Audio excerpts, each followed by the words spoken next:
যারা চেষ্টা করছেন বাতিল করার জন্য আমি তাদের উদ্দেশ্যে বলতে চাই, আপনাদের পায়ের নিচে মাটি নাই।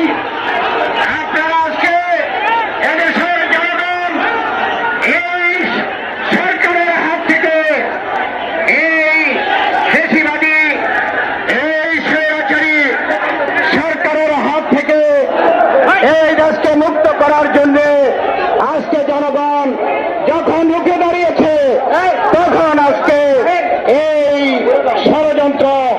তাই আমি আপনাদের আহ্বান জানাবো, আগামী দিনে এই সরকারের পতনের সেই আন্দোলনে ঐক্যবদ্ধ থেকে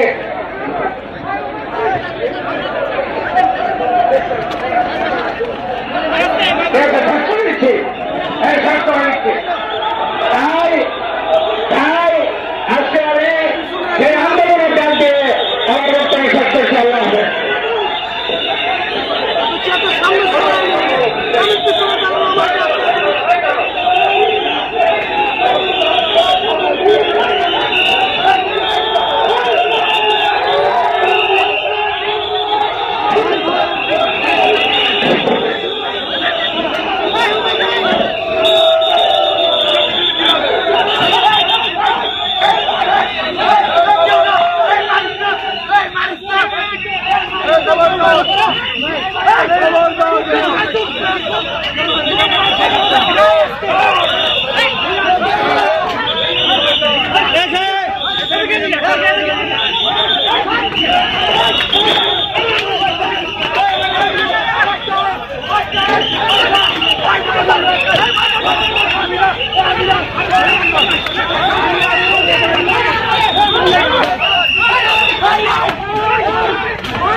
Bye.